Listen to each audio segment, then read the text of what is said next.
Good afternoon. Welcome to CSIS. Today's panel is, does the U.S. need a cyber force? I will say I was at Cyber Command yesterday, and General Nakasone did say this came up twice, and he had particular answers that I won't tell you what they were because it would spoil the conversation. But clearly, people are thinking about this, and so we have a great panel to talk about it. Their bios are so good and so concise. I'm going to read them as they've sent them in. Emily Harding is Deputy Director and Senior Fellow with the International Security Program at CSIS. She came from SSCI and held positions at the CIA, NSC, and ODNI. Mark Montgomery is Senior Director of the Center for Cyber and Technology Innovation, where he leads the Foundation for the Defense of Democracy's efforts to advance U.S. prosperity and security. We all know Mark, of course, from his time at to advance U.S. prosperity and security. We all know Mark, of course, from his time and was the director of the Senate Armed Services Committee under the leadership of the late Senator John McCain. Last but not least, John Davis is the Vice President of Palo Alto Networks Private Sector. John was the senior military advisor for cyber to the Undersecretary of Defense for Policy and served as the acting deputy assistant secretary of defense for cyber policy. He had multiple leadership positions in special operations and information operations. So that's part of why he's here. But with that, what we'll do is we're going to have each of the speakers talk for 5 minutes or so. If they go over, that's okay, but not much. On their views on this issue. We'll then have a discussion among the four of us. And at about 45, at about a quarter of 3, we will open the floor for questions. So if you have questions, write them down. I think you submit them by chat. So with that, let's go ahead. John, can I start with you? I know you have views on this, so. Yeah, sure thing, Jim. And it's a pleasure to be here, especially with these other great minds. Listen, I think it's important for me just to say up front, I am not representing a Palo Alto Networks position, just my personal assessment based on my background and experience. Look, I don't think there's any question that cyber is increasingly critical to national security, economic stability, and when you look at the spate of ransomware recently, it even has an impact on public safety on a potentially massive scale with all the impacts on hospitals, schools, government functions, et cetera. So it absolutely needs to continue to evolve because our digital landscape, as well as the threats to it, they're going to continue to evolve. So I think a study is a worthy idea, determining the advantages and disadvantages of a cyber force. And I think it makes a difference whether you're talking about another military service or more of a national force. And I'll start with thoughts about the military force first, and maybe we might talk about the broader national concept later. If I was going to start from scratch, I might be in favor of a cyber force. However, I think we're held somewhat hostage to the path that we're on right now. And I see many disadvantages to the creation of a cyber force at this point, and some definite advantages to a continued evolution of the structure that we've been on for some time. So the bottom line for me is, what's the outcome that we want to achieve? What problem are we trying to solve? And why can't we solve it by evolving the path that we're already on? So before I go into, I'll talk later about disadvantages that I see with the creation of a cyber force. But I think it's important to just take a couple of minutes up front to explain why I think the way that I do and how my experiences and the evolutions of both special ops as well as cyber has shaped my thinking. And I think the special ops evolution is a relevant story that I've got some personal history with.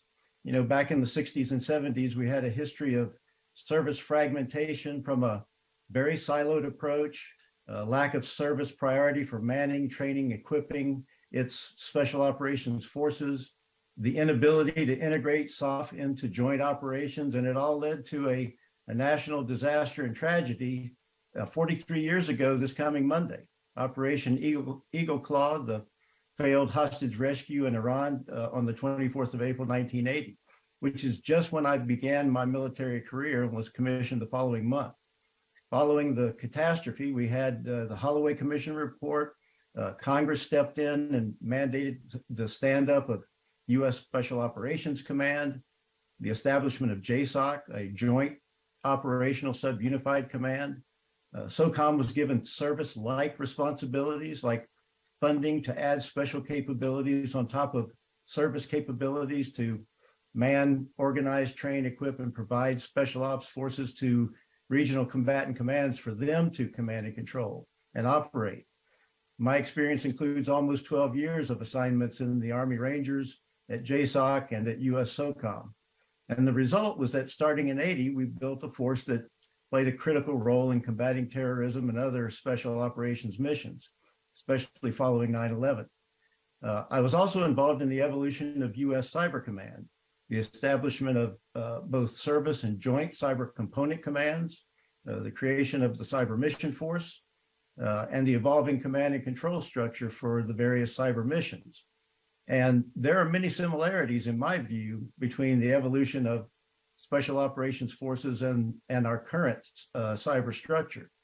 Both of them were born out of disaster or near disaster. You had Eagle Claw for special operations. You had Buckshot Yankee in 2008 for the cyber force, which was malicious software discovered in some of our most sensitive military networks. And that caused a decision to change our cyber organizational structure. Both special ops and cyber saw the need for accountability and responsibility and a clear chain of command. The establishment of US SOCOM, US Cyber Command, both established joint operational sub-unified commands. You have JSOC, the Cyber National Mission Force. Both address service components. You have, Army, Navy, Air Force, and Marine Special Ops commands, and it's the same for cyber. Both address support to and integration into other combatant commands. For example, SOC CENT under CENTCOM. And for cyber, each service cyber component wears a joint force headquarters hat to support designated combatant commands. Both COCOMs with unique budget authorities like the services, and both with highly unique skill sets and individual unit and service and joint education, training and certifications. There are some distinctions. We're only in year 13 of the current cyber evolution. Before 2010, we didn't even use the term cyber. We had terms like network operations and network warfare. Unlike US SOCOM, Cyber Command has the authority not only to man, train, organize, equip, and provide cyber mission forces to other COCOMs, and all of them, to include the functional COCOMs, not just the regional COCOMs like SOCOM, so that the combatant commands can command and control them in operations. But Cybercom has its own operational authority to employ its own cyber mission forces for its strategic mission to defend the nation from adversary cyber attack. And that's a very unique mission, and Cybercom and its Cyber National Mission Force are uniquely both positioned and prepared to accomplish it, and they're actively engaged in shaping the ability to do that every day. So this leads me to believe that if there was a separate cyber force that manned, organized, trained, equipped, and provided cyber forces to the other combatant commands, including US Cyber Command, how would that work? Wouldn't that chop up the cohesion that we enjoy under the SOCOM-like model that we have now? I mean, think of how it would work today for a separate special operations force instead of the model that we have now. I think it would be very disruptive and likely duplicative. But I'll stop there and I'll go into more detail on some of the disadvantages that I can see in a cyber force when we discuss it later. Thanks, John. We will get an opportunity to do that. Let's flip to the other side to add a little drama. Mark, do you want to talk now? Sure, thank you, Jim. And great to be here on the panel, General Davis and Emily. Well, look, I have strong opinions on this, and my opinions do represent those of CSC 2.0 and the Foundation for Defense of Democracies, I'm comfortable saying. I think the status quo is failing. It's struggling. If it weren't for the exceptional leadership of General Nakasone, it'd be failing. And I just don't believe that the service-based system is going to be able to provide a solution. And I'll talk a little bit about SOCOM, the SOCOM example in a second. First, we need to understand readiness for the last 6 years is regressing in the cyber force. While the threat is becoming bigger, while more money is being put in, their readiness is regressing. It's regressing, and this is to a lower standard. In addition to it declining, the standard they're measuring against, they're artificially measuring against, has been lowered while they do it. This is completely unacceptable. The performance of the services is massively inconsistent. In 2010, if you'd asked me who's the best service on this, it'd be Navy. 2015, it's Air Force. 2022, it's Army. And it's not because they're competing with each other and peaking. It's because they're in these sinusoidal bathtubs of how much the service chiefs and their acquisition chiefs care about cyber, which is not a primary mission to any of the services. And the idea of the COCOM, I'll deal with real quickly. I absolutely like SOCOM. I have no problem with it. I'll mention that UDTs and Rangers existed for 60 years before SOCOM. So the idea that those service elements were going to be rolled away was nonsensical. That was never an option. Whereas in this option, cyber has no tradition in these services. It's, as the general mentioned, it's less than 10 years old. And believe me, as a line officer, as an unrestricted line officer, I know the combat arms officers are the same way and the other services. How we treat our soft partners, SEALs, Rangers, AFSOC, is much different than in terms of the ability to get them the funding they need for the missions they have, is very different than how their cyber equivalents are treated. And you see that in that cyclical performance.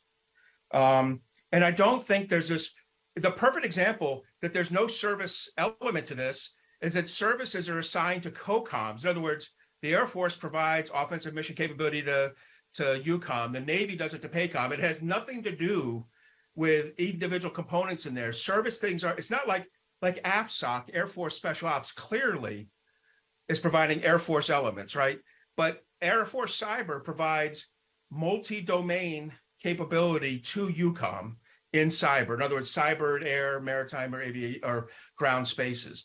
So there is no logic like there is a beautiful logic for SOCOM. Like, I understand that if I'm going to do a mission where someone gets off a submarine 50 miles from land, ends up near a railhead and blows it up, the name of that person is probably SEAL Operator Smith, not Ranger Smith or AFSOC Smith. That makes perfect sense. That does not apply in cyber. And I'll tell you how dysfunctional the services are. They are not doing train, maintain, equip right. The Navy had to be ordered in last year's, and they still haven't done, they had to be ordered in last year's National Defense Authorization Act to create a unique cyber force, which the other services had already done. The Navy had been tying their cyber operators to cryptology, which meant you did a national mission force job for 2, 3, 4 years, and then you went and did cryptology for 3 or 4 years. And then, now that you lost any possible skill set in cyber, we bring you back to the national mission force. As a result, among a terrible retention problem with the personnel at the mission force, the Navy's is exceptionally terrible. The services pay people differently. You'll have an Air Force and an Army person sitting next to each other at Cyber Command. One's getting SSTAP, one's getting special assignment pay. One's getting special duty assignment pay, one's getting IAP, one's getting a retention bonus. None are getting near enough because the services don't value cyber operators like they do pilots or submariners or other things. So I have to tell you, train, maintain, equip will get so much better under a singular service. And I get there'll be a perturbation. I agree with General Davis on that. But the juice will be worth the squeeze 3, 4, 5 years from now when we have a singular service providing train, maintain, equip to a great COCOM, a singular COCOM, CyberCom, providing those offensive forces downrange. So for me, this is something we need to do. We need to do a study if we need to do a study, but then get on with the business of creating a singular cyber force to go with a singular cyber combatant command. Thanks, Mark. I didn't set this up intentionally to be a conflict, and here to bat cleanup and pull all the loose threads together is Emily. So Emily, your turn. We'll come back. Let me say we're already getting some questions from the audience. They're good questions. Can you see them, you guys? No? Okay, yeah, you can see them. So we'll come to those questions maybe a little earlier than I said. But Emily, do you want to throw anything in? Absolutely. So let me start off by saying that I think that both of these options, both the SOCOM model and the service model, are good options. And no matter what choice you pick, it's going to be probably a 60-40 choice. And coming into this discussion, I said to myself, what do I think? Well, yeah, I think it should be a service. And then I said to myself, why do I think that? And I started to go through like my gut feeling versus what I actually can prove with facts and logic. In the end, I very much come down 60-40 on the side of yes, it should be a service for three main reasons. Number one, cyber is a domain. Just like space, we've decided is a domain, land is a domain, sea is a domain, air is a domain, and you need a particular skill set to address that domain. If we think that the fights in the future are going to take place in the cyber domain alongside those other domains, then yes, a cyber service will create the space to actually fight appropriately in that domain. Number two, it's a specialized skill set. The people that I want to hire for a cyber force are going to be different, have a different background, have different interests than people that I would want to hire for the Navy, for the Air Force, for the Marines. I think that there's a lot to be said for targeting recruitment and creating an organizational culture that will welcome in people who are currently in the cyber field and want to serve their country, but don't necessarily see themselves, toting a weapon or being deployed on a ship, and maybe that this particular service would be the right way for them to go. And then number three, the strategic targets question. I think that, I've talked a lot to the wonderful folks in the services who are trying to grow their own cyber force. They still think about the cyber folks, as Mark was saying, as part of their bigger mission in their domain. They think about it as almost a tactical way to accomplish the same objectives. What I really want to get to is a strategic look at this as a domain and as a target set. And I think that Cybercom has really done an excellent job with this. We've both talked about the leadership of General Nakasone and General Hawk, and I think they've done a phenomenal job and will continue to do a phenomenal job. But these strategic targets in the near term, I think, are going to really be the deciding line. The other thing, I think there are two problems with the SOCOM model that we should touch on. Number one is this recruitment question. People who go into special forces, they don't sign up for special forces. They sign up for the Army and then they get into the Rangers. It's the same thing for cyber, right? You don't want somebody signing up for the Army and then saying, okay, maybe now I'll go with cyber. Instead, ideally, we find these people with the skill set and we bring them directly into a service. And the other thing is civilian oversight. I think more than some of the other domains, it's going to be absolutely essential that the American public have confidence in this force and know that there is intensive civilian oversight of what they're up to. John mentioned the idea of having a cyber service and then also a cyber force or an outward-facing cyber force. Given the responsibilities that this group of people would be given, I think it's going to be critically important that there's intensive civilian oversight and a point of contact that you can go to as a belly button to ask some pretty serious questions if you're Congress. So I find John's argument very persuasive. However, I think 60-40, I'm coming down on the side of it needs to be a service. Great, thank you. Do any of you want to respond to what you've heard so far? Yeah, Jim, let me rise to the bait, John. Since I'm outnumbered here, which an old Ranger doesn't have any problem with that. Let me just go over some of the disadvantages that I think we should be careful about by going the route of a cyber force.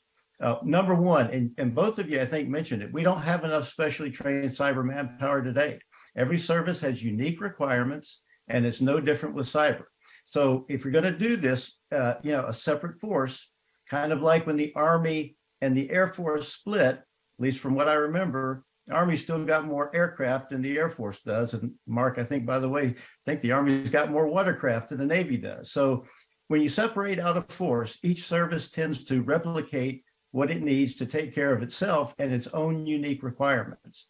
And it ends up just expanding the need for similar skill sets, which we don't have. So where would the skilled, trained cyber people come from to create this cyber force? Likely each service and joint cyber component, including Cyber Command, they're going to try to keep what it needs and give the scraps to a separate force. And only when they're forced to, if mandated, they might do it in a half-hearted way, just to, in an appeasement. And there's a good reason for it. Cyber, to me, is fundamentally different. It's not just a separate domain. It connects everything and it runs through every military mission set like blood runs through our bodies. And my fear is that if we separate out cyber as a totally separate function and force, and if everybody ends up not hoarding what they need for their own unique requirements, the other option might be that everybody says, well, not my responsibility for this anymore, and it's somebody else's problem. And in my experience, cyber is one of those functions that's so interconnected with everything else, and not just other military capabilities, but everything in our digital landscape, in both public and private spheres. So every organization plays a role and has certain responsibilities and should be held accountable.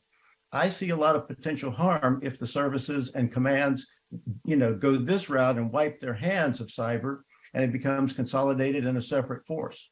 I don't think cyber is like space in that regard. I think space is something that is likely more suited to be separated out, though I'm certainly not an expert in space. And we should definitely take a look at the lessons we've learned by creating a separate space force so we don't make similar mistakes and can take any advantage of any relevant best practices.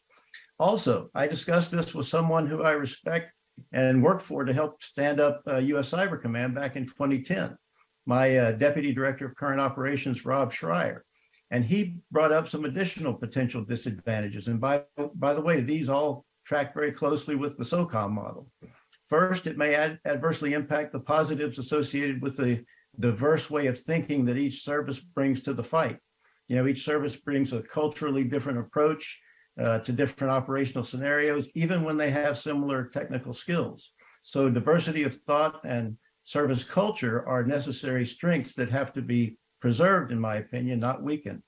Cyber is also, should be seamlessly integrated with other kinetic and non-kinetic fires and maneuvers on the battlefield. And having operators from all the services buys a lot of credibility in accomplishing that type of integration. Third, not all cyber operational people should be cyber experts. Rob reminded me that some of the best people that we had were not cyber, communications, or intel, but from the traditional, combat arms fields, to use an Army term. Those skill sets were very important in making cyber an integrated operational capability and not something separate and distinct from warfighting. So if we study the advantages and disadvantages of a cyber force, we should ensure that we capture the strengths of both integrating the diverse, individual service cultures into the joint fighting force, as well as ensuring that cyber is not a narrow set of skills, but a wide array of skills that require both deep technical training as well as an understanding of operational warfighting, not unlike other advanced weapon systems personnel requirements. Go ahead, Mark. Hey, Jim, if I could, I appreciate both those sentiments. I will say this on how you differ this up. That brings up a great point. We're not talking about the 120,000 people who do IT, in the services, in uniform, joining this. This is about the, and you have to decide this when you create the mission force. It could be just the National Mission Force. That would be a small team, in the 1,800, 2,000 people. It could be here's the most likely one, all the on-net operators, the National Mission Force plus the cyber mission forces. So we advertised at 6,200 recently, we've been taught that we can't count the 400 NSA people, so it's about 5,800 people, plus some support staff. I think that's the initial size of this. So I think there won't be any problem. The people who are certified to do that work are certified to do that work, and that's who's going to come to this team. I agree with John that you have to watch the services in this, but I think that'll go okay. On one of his points that he got from Rob, I will say this: we already don't have that thing like, oh, there's a pilot there, there's an Air Force guy here, he'll understand the Air Force problem better here at PACOM. That's not how we're organized. The cyber mission forces at the COCOMs are service specific, and they support the COCOM. So Navy supports PACOM, Air Force supports UCOM. We've already lost that. If there was value in that, that's been cooked out of it by Cyber Command already. From my perspective, Emily's points, come home, and the final, and I would add to them, there is a savings when you bring the train, maintain, equip for Title 10 on-net operations together from 4 locations between the 4 services into one. you're going to eventually get savings. One of the things that's clear is that despite having 3, skilled cyber command commanders over the last 10 years, they have not been able to grow that number of on-net operators, unless we all think China and Russia haven't grown over the last 10 to 12 years. The threat has gotten bigger. The on-net operator size is maintained either 5,800, 6,200, however you count it. I mean, clearly, it's not because those 3 generals and admirals didn't want more people. It's because the service chiefs are not willing to give up people to that cyber mission, because that means less people in battalions, ships, and air wings. And we don't want the cyber mission competing head on with the other missions of the services. It needs to be a separate service where the argument is made to the Deputy Secretary of Defense, who's a much better arbiter of what's right for the service, what's right for the mission sets than the individual services, in my opinion. Sure, Emily. I have a sort of a clarifying question that I'm hoping that one of you 3 gentlemen has the answer to. Let's just say that there was a fight in the Middle East region. Let's say there was a conflict with Iran, and that conflict featured all the different domains. Would CENTCOM be responsible for running the cyber operations through Cybercom? Or would Cybercom be responsible for running the operations through CENTCOM and with coordination from CENTCOM? I don't understand how under our current setup, that kind of joint domain fight would be fought. I can take a stab at that. The way it was designed, and unless it's changed, I think it's still this way. There is a piece of that Cyber Command is responsible for, and that is the strategic, I call it strategic defensive mission, but that is whatever they're throwing our way to try to preempt that through whatever mechanism they can, or at least mitigate the impact of it. And that's an away game that Cyber Command would play with the Cyber National Mission Force. There's another piece that Cyber Command forces, the Cyber Mission Forces, provide to CENTCOM to integrate cyber along with kinetic and non-kinetic, all the other traditional warfighting capabilities that would be integrated into that war plan, the operational implementation of that war plan. And then there's all the pure defensive stuff that, there's a piece of that that's part of the Cyber National Mission Force that's strategic level, and that would be providing assistance to others who would have the lead authority on impact to, let's say, law enforcement or maybe DHS's mission with critical infrastructure. Cyber Command would not have the lead for that, but they obviously could provide some forces, and that's where I think reserves and National Guard could play a significant portion of that.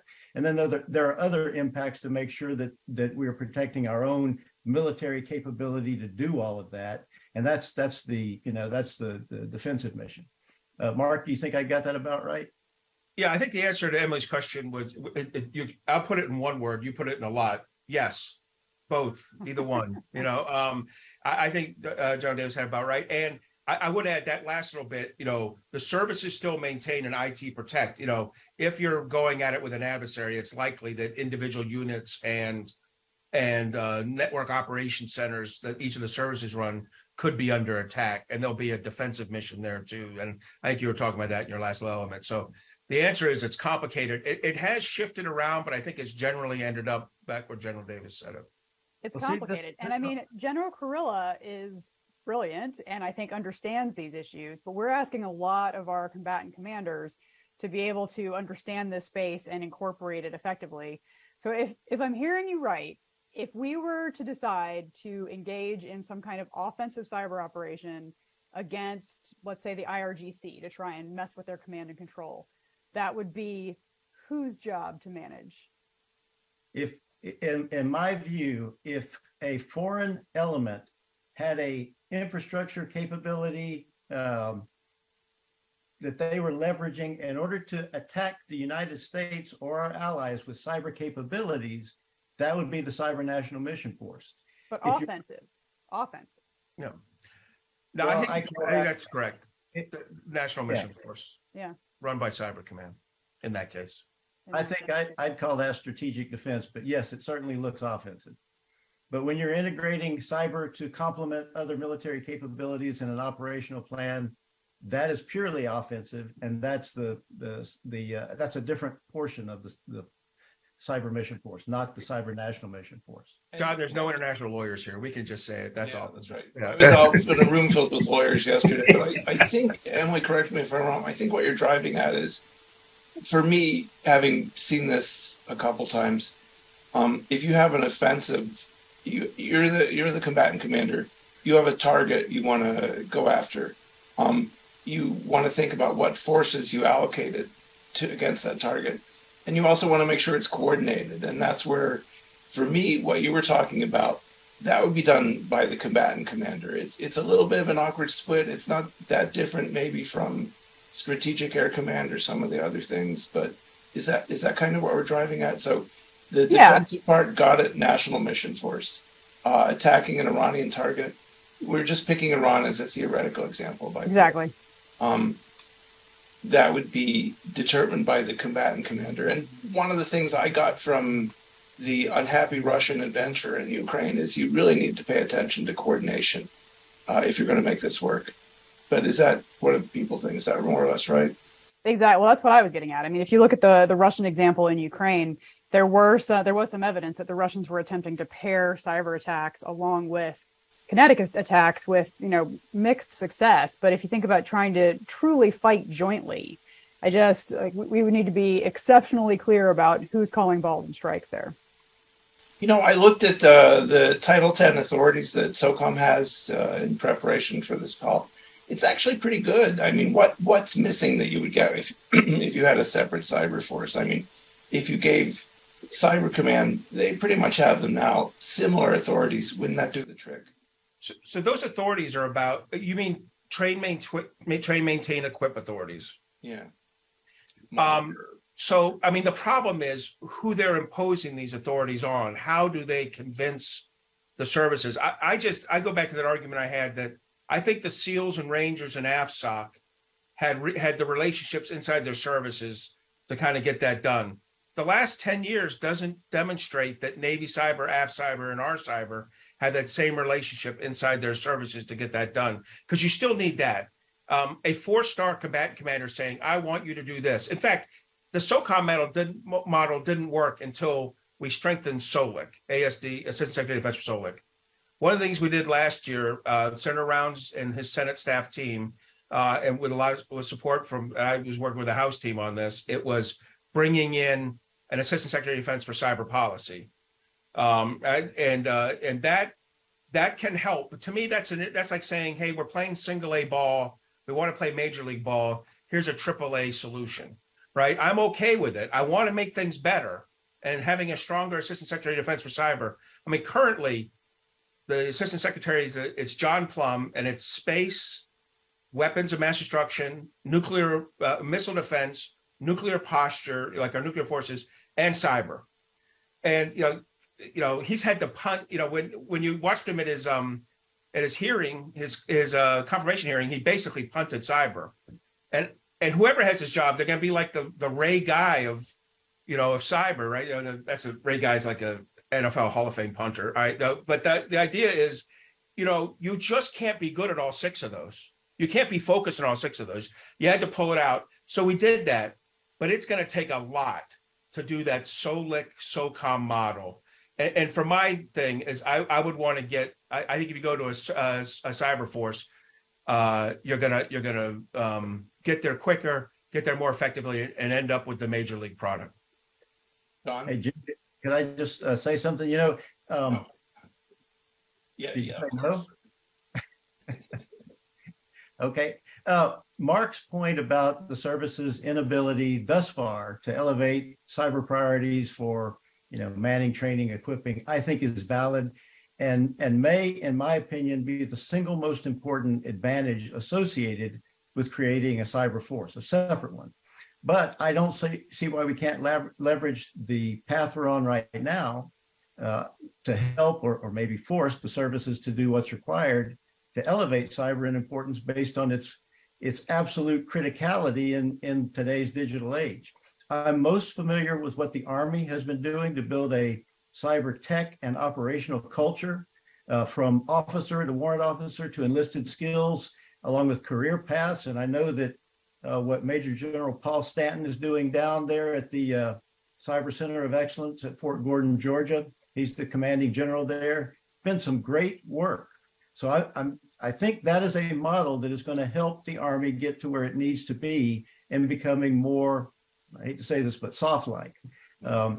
So anyway, the other thing, I don't know if, I can't believe you only scheduled this for an hour, Jim. We probably need a half a day's discussion on this, but I still think we're arguing about the wrong thing. In Emily's,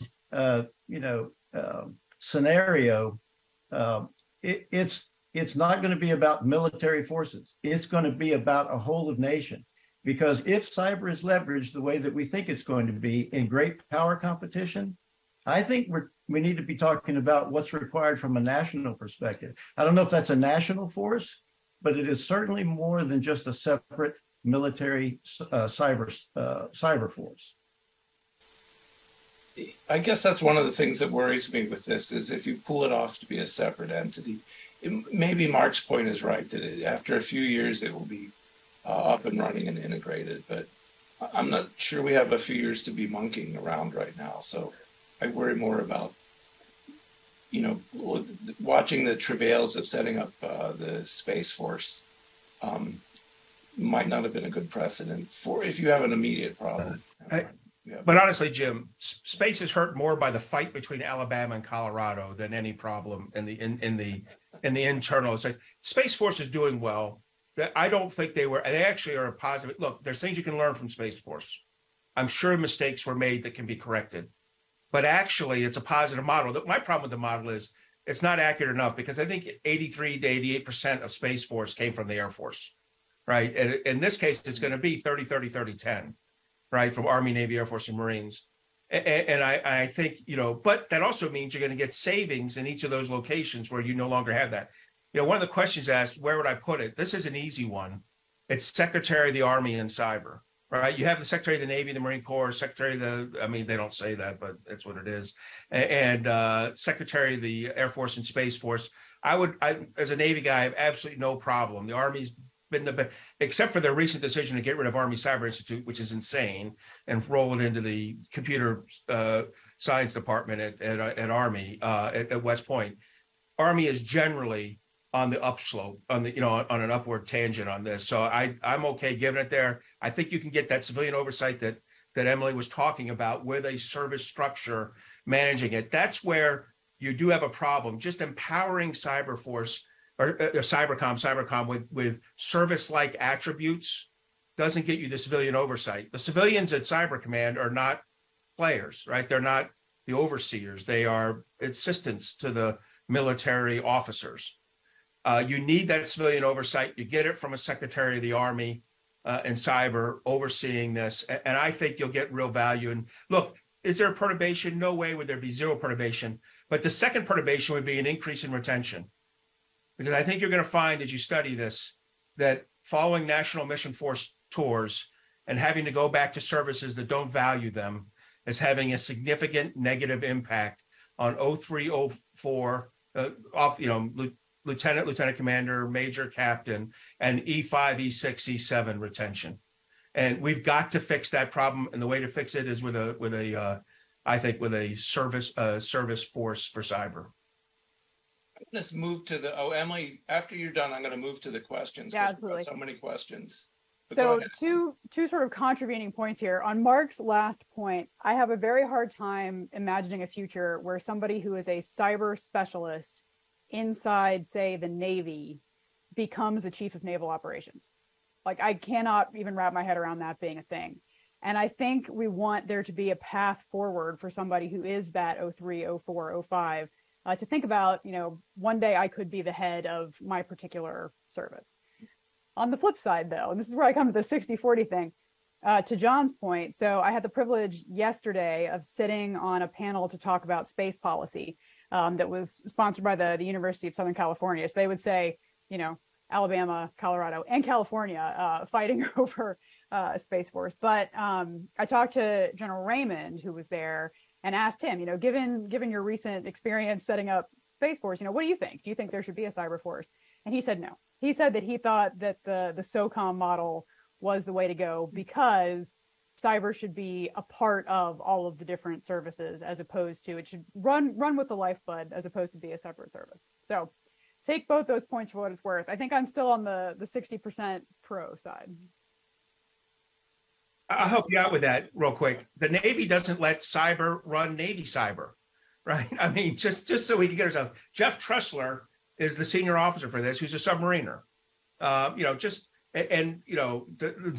Trust me, the Navy's the worst in terms of empowering the cyber force to do what they want to do what needs to be done.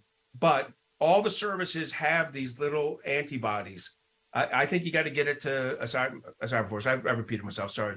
That's okay. I had this same discussion with Admiral Roughhead when he was CNO, so I'm glad to see we've made a lot of progress. Let's go to the questions. The first one, reasonable military alignment, would be under the Department of the Army. Oddly enough, I just talked to a 4-star Army general yesterday who thought that might work. That Army was the best at this, but is that what you were talking about, Mark? Does anyone want to else respond to that? That's the first question. All right, second question. That is what I was talking about. You're going to need to have a service. You do not want to, just like with Space Force, you don't want to create a whole separate service civilian oversight process. I think you put it under the Army. Look, the Army's end strength's 452 and headed south. They'll be. I think this is something the Secretary of the Army ought to wrap her arms around, because we sure as hell shouldn't increase the Army's end force. They're not necessary for this China fight. Sorry, that was a whole different stream of consciousness. But on this, I love the idea of the Army running this. Look, Fort Gordon is becoming the kind of the great place, the great place for cyber right now. I think letting the Army lead and run this is the best thing possible. And they've produced General Nakasone. I mean, they've got a lot of great examples out there. I like this idea, and that's what I meant: a single service. Putting them under with the Secretary of the Army. John, this is your bailiwick. You want us to add anything, or you want to we can go to the next one? Well, yeah, that's the logical place. If you look at, the Department of the Navy's got the Marine Corps, Department of the Air Force got the Space Force. That's the logical move. But I'm still of the opinion that even though the Army's doing a pretty good job, two problems with it. All the stuff that I said before is still going to happen. You're separating it out and you're not integrating it the way you should be under a joint force model. And the second thing is, even the Army, God bless them with the great work they're doing on cyber, this great power competition and conflict thing is just it is a move to traditional combat arms. That's where the priority is going to be. You're still going to be fighting against, in my view, an Army that's going to want to prioritize all of that and give the table scraps to the cyber force. So I would worry about that happening. But isn't that the argument for the cyber force? You just explained how a service and concentrating on great power conflict would give table scraps to cyber. I think you're right, and you're right times 4. Army, Navy, Air Force, and Marines. I'm with your argument is perfect, John, and I think we can all slap the table on cyber force now. I don't know. I remember my childhood experience with Grenada and the problems of coordination there, so I tend to be a little more worried about that. Let's go to the next question. I'm going to abbreviate it a little bit. Isn't the readiness issue just us holding ourselves to NSA standards for offensive cyber operators? That one makes sense? Did I abbreviate it too much? Yeah. So I'm the one who brought readiness. I say real quick, I don't care we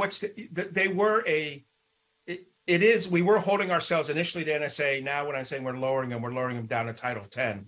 But the issue is apples to apples across 10 years, our readiness is stagnant or declining. If you recognize it's really apples to like very small apples, as we lowered the standard, it's actually declining. So I get the point's a well-taken point that sometimes you question, what readiness are you looking for? I understand that. But if you're just saying over time, are we getting more ready? I mean, the answer from Cybercom is we're not. And I'm sure there's a level of frustration there with them. That Cyberforce isn't the only solution to readiness. Resources are, other issues, training habits, things like that. But I think a unique Cyberforce really helps with it. Let me mold the next two together. If cyber is a domain of warfare, why doesn't it war in its own service? And then related to that, would it make sense to have an approach where maybe cyber was a unique reserve force or something. Anyone want to pick up that one? Well, I'll just say, once again, I think it's more than a domain of warfare, and that's what makes it so unique, because it connects everything, and everybody's got a role to play, and that's why I believe that that we're missing the point on the discussion. We should be talking about what do we require at a national level, and I made the comment earlier about the fact that if I was starting from scratch, I might have a different assessment. I think the convergence of generative AI, which is here now, and quantum computing, which estimates are between the next 5 to 15 years, may force us, in fact, to start from scratch when it comes to cyber, both from a threat, a risk perspective, as well as an opportunity perspective. So, I mean, if you look at what's happening now, the opportunities that these powerful technologies can have on the security aspect, if we can get to post-quantum computing standardized and widely adopted as a state of encryption before our adversaries, then that'll be a game changer in terms of the cyber implications. But China's outspending us by 15 times, even the entire EU by about, I think, twice as much as the EU is doing. And so I think if we're going to look at the implications of this, we should factor those things into it. I think like Sputnik, which caused it caused us to see a dangerous potential of an aggressive Soviet Union during the Cold War nuclear threat, we need something similar to cause a galvanization of a true national effort required to pull off something like a cyber type of moonshot. And like NASA, this might be where we start all over again with a national cyber force or agency. I even believe it needs to be broader than cyber. It needs to expand into information warfare, because that's what our adversaries are leveraging against us very effectively today. But you need, building something within this framework, it's going to take something a whole lot more than Colonial Pipeline and all the other ransomware events. SolarWinds wasn't big enough. The billions of dollars lost through cybercrime haven't been big enough. And even all these adversary information warfare efforts continuously aimed at undermining our government institutions and functions and dividing our society's unity to gain an advantage. If that might be the Sputnik threshold, is when we cross the line with AI and quantum computing. I'll just say my own thought, and then I'm going to ask Emily. My own thought is we aren't going to get serious about the competition until the Chinese punch us in the nose. But I'm an optimist. Emily, did you want to jump in here on this? Sure. We have a lot of questions for John. You've inflamed the audience, John. So I'm in the yes and camp here. I think that cyber runs through everything, and it is also a domain. And the skill set that you need to compete effectively in that domain is separate from the skill set you need to be successful in the Navy or in the Air Force, there's a whole separate target list there that I think deserves its own force. The other piece is that, yes, we absolutely should have a reserve force. And I think that, I advocate a lot for trying to create more ties between the folks who are working on tech issues and the government, because we're going to have to work together in order to succeed in the future. And a reserve force, I think, might be that opportunity for some people to serve their country and to have this really important skill set, and at the same time, maintain their normal lives and their real jobs. Hey, Jim, I'd say we need a guard. This will give you a good opportunity to have your National Guard. You and I are asked to review probably 5 or 6 congressional pieces of legislation every cycle. Establishing a guard for this or reserve for that. I think if we had a cyber force, it'd be really easy to go, determine to the force commander, to the Secretary of the Army, do you want a reserve or do you want a guard or do you want both? They each have their own values. Go do it. And it would be a lot easier currently doing it with 4 different services and one that, 2 different National Guards, Air and Army is a cluster. And you see that with all these pieces of legislation that drift around. So we have 3 in a row that focus on John. I'll start with the shortest one and add to it a little bit. If you were talking to a top-tier cyber operator, how would you explain why every declared warfighting domain is deserving of a military service, with the exception of cyberspace. And I'm going to put a coda to that, which is that in the preparatory discussions, we talked about the fact that the one thing we all seem to agree on is that the current approach devalues cyber. The current leadership may devalue cyber a little bit. At least I'm reading from some of the emails we had. But what would you say back, John? Why does to that question? I would just refer back to my earlier comment that I believe cyber is so different from the other domains that it requires something different.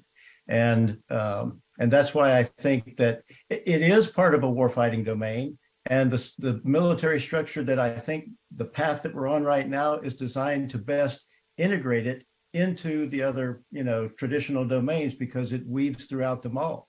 I just think it's a bigger issue for the country than simply a military force.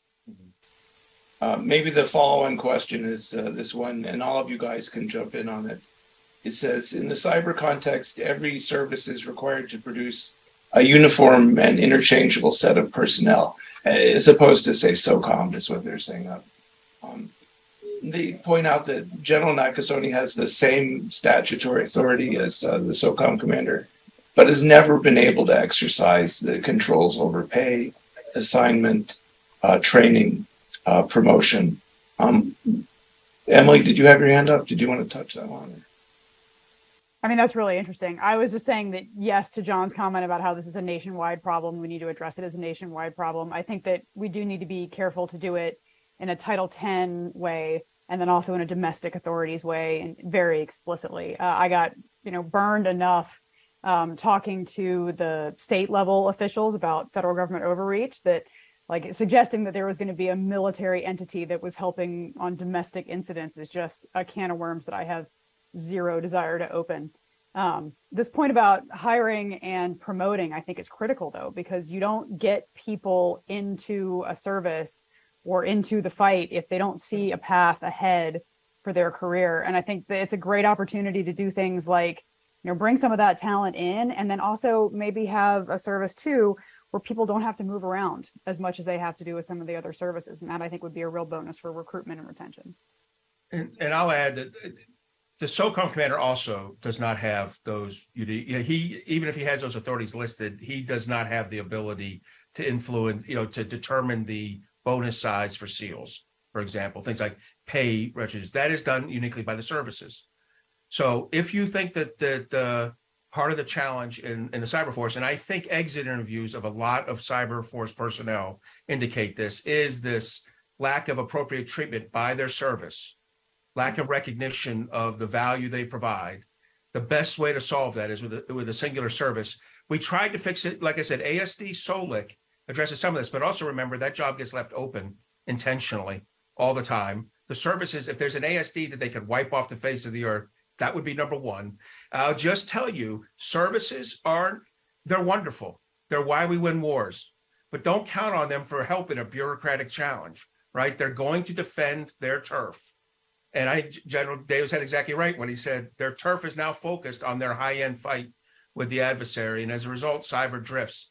A cyber force will be focused on cyber, and it will be the best thing that ever happened to Cyber Command. It will make the future General Nakasone an even more kick-ass General Nakasone, and I think that's what we need.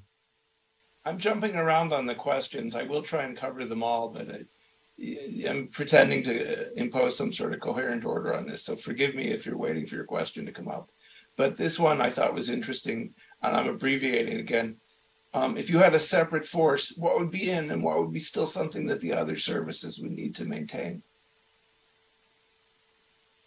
John, you want to do that one first? If you had a separate cyber force, Yep. I would have great difficulty in figuring out what was in and what was out, because I think it's all connected. And I think that's the way the services have at least I'm most familiar with the Army and the way they have moved. They have kind of connected all this together so that, for example, Army Network Enterprise and Technology Command, NETCOM, I think Mark would probably say that's the IT guys. They now have a role under Army Cyber Command. And so, the Army is trying to, I think, get its arms around everything that plays a role, whether it is a purely passive defense is not the right word for it, but whether it's a purely what you would call an IT role is very much connected to the overall cyber mission. It's just that services have certain responsibilities and Cyber Command and its cyber mission forces have other responsibilities, and they all intersect in my view. So I'd have great difficulty figuring that out. Emily, Mark, you want to jump on that one?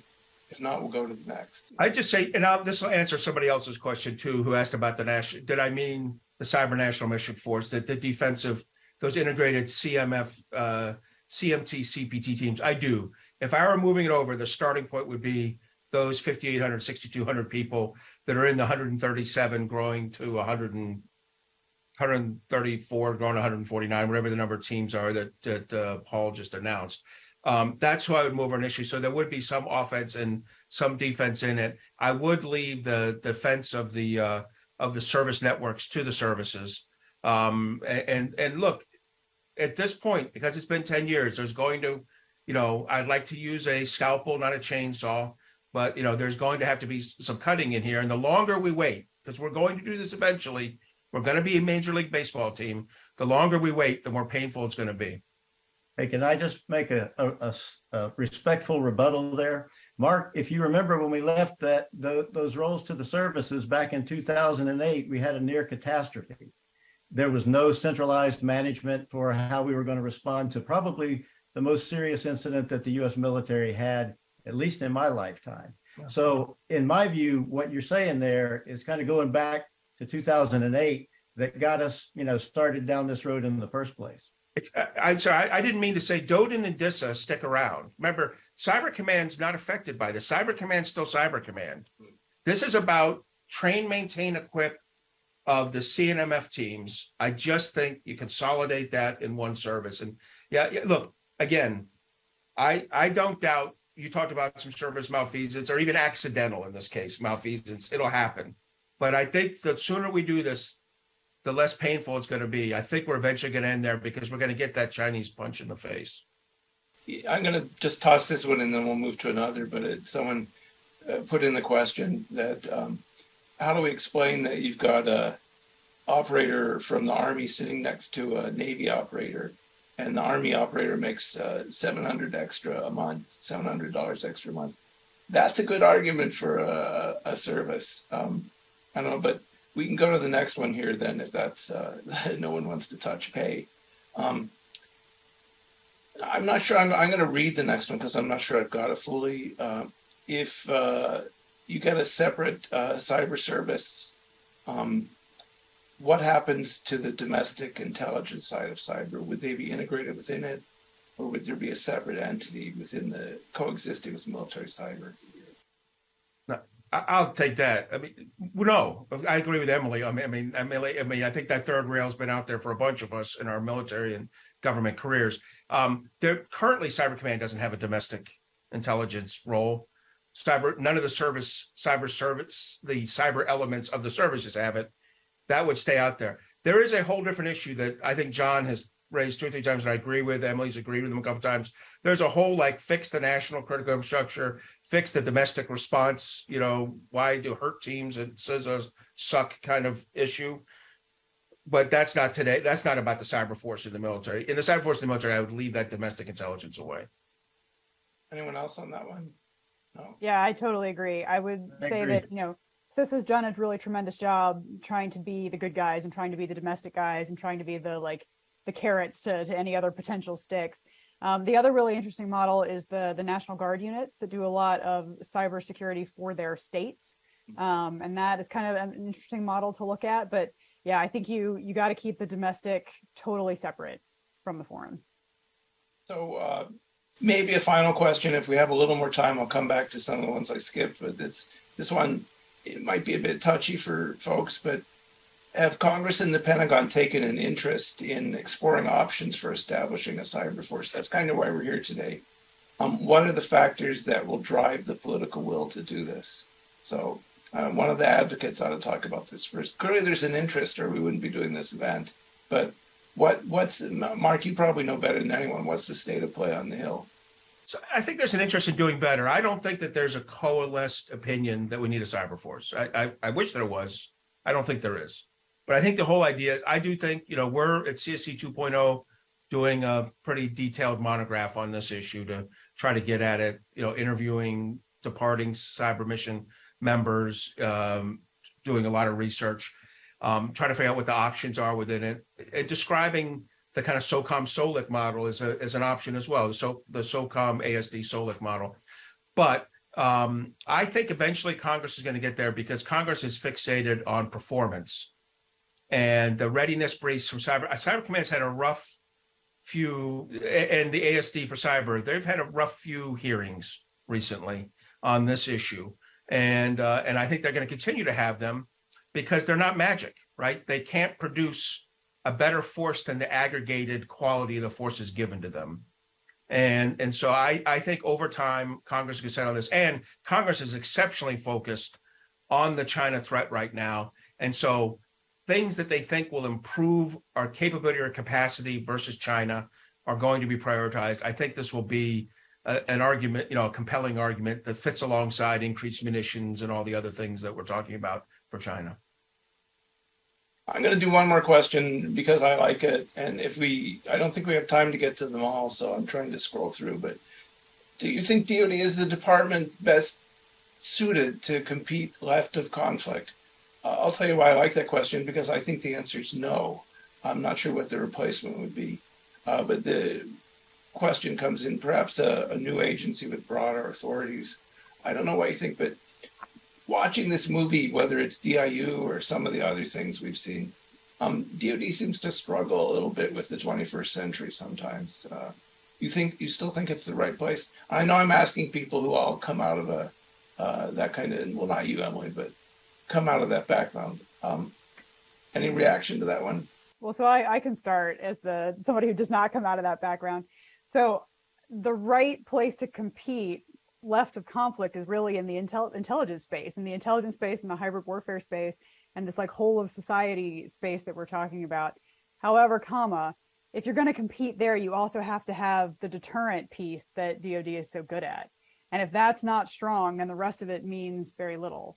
So, I mean, I would love to see, I think DoD is making some steps forward in trying to be more 21st century. We just released a report yesterday on how DoD can do better in incorporating key technologies into its warfighting strategy and also in its competition strategy. I think it can get there. I believe it can get there. But I think that the intelligence community doesn't get enough credit for the work that it does far left of boom. Hey, I'll jump in on that. First of all, I want to commend Emily's report. I read it this morning on my flight. It's excellent. And only like 16 pages, so very readable. Look, Emily's exactly right. Left of boom is best NSA and CIA. In fact, until the 2019 NDAA, it was NSA and CIA, because only when the McCain pushed through the intelligence, cyber surveillance, reconnaissance as a traditional military activity, did we actually open the door for Cyber Command to really begin pushing persistent engagement. So there's a small role for, look, you can't do a Chinese or Russian target like 30 minutes after the war starts. You have to start 30 minutes before the war starts, getting that exquisite target set. Therefore, they're doing work as part of persistent engagement ahead of time, the military, left of boom. But the most of left is CIA and NSA, and I'd go for NSA and CIA. And further, I would say there is a domestic part to left of the event that CSIS has to lead. Eventually there may be an argument for CSIS being a department, an actual cabinet level department or agency. I think CSIS first needs to be good as a 4,000 person agency inside a department, get fully formed and have all its pieces working properly. And then we can start talking about that 5 or 7 years from now. But yeah, I agree with your sentiment there, Jim, and what Emily said as well. I do think it's the agencies. 5 to 7 years, I would have said 2 to 3 years. John, any final words? Yeah, I'll be a little heretical here and say that we're saving our most potent force to deal with what's coming at us today for break glass scenarios that, although we got to be prepared for them, are becoming less and less likely to come. I think that Western nations are experiencing a time of great risk to not only their national security, but their economic viability, their public safety, and even societal stability. And our adversaries, Russia, China, Iran, and North Korea, all know this, and they know it, using not just cyber, although it's one of the most prolific tools, but cyber combined with other information warfare types of capabilities in order for them to gain an advantage over Western democracies. And they're positioning themselves to do this with great urgency, using all these techniques, not just cyber, but information warfare techniques in what's an extremely fertile, digital environment, including both traditional and social media, which I think presents significant national security challenges for us. So I don't know if it's an existential problem, but I do believe it's definitely a situation that our adversaries recognize as giving them significant opportunities for repositioning of advantage and relative power among nations. And to me, that's the challenge that we need to solve. And I don't think that the intel community has got enough, resources to deal with that. So I think we need to look at these old traditional lines that we've drawn, and our adversaries are blowing right past them using capabilities that we don't recognize as traditional. And those are the real challenges that we face today. I like old traditional lines, Jim. That's what the service is running cyber is. The new traditional line is a cyber force. I'm sorry, Tom. I had to get that Couldn't last resist. Had to just get it in there. Emily, did you have a... No, I just want to say that I think John's right about a lot of that. And I really appreciate the Ranger being willing to be slightly outnumbered. I also want to say that, you made some excellent points, John. And I think that no matter which direction our country goes with this, there are going to be significant challenges to overcome and also a very strong force that comes out of it in the end. Small f force. Well, we are past our time limit. And so I apologize to the people whose questions I didn't get to. As usual, the audience asked 30% of the questions in the last 10 minutes. So, and there's some good questions. What this tells me, I don't feel like we resolved this. So maybe a few months from now, we can do it again. We all have You didn't really think we were going to resolve it, did you? Well, I was kind of hoping that we'd come to some meeting of the minds. It looks like for a minute we were moving that way, but we'll do this again. Thanks to everyone for participating, and have a good afternoon.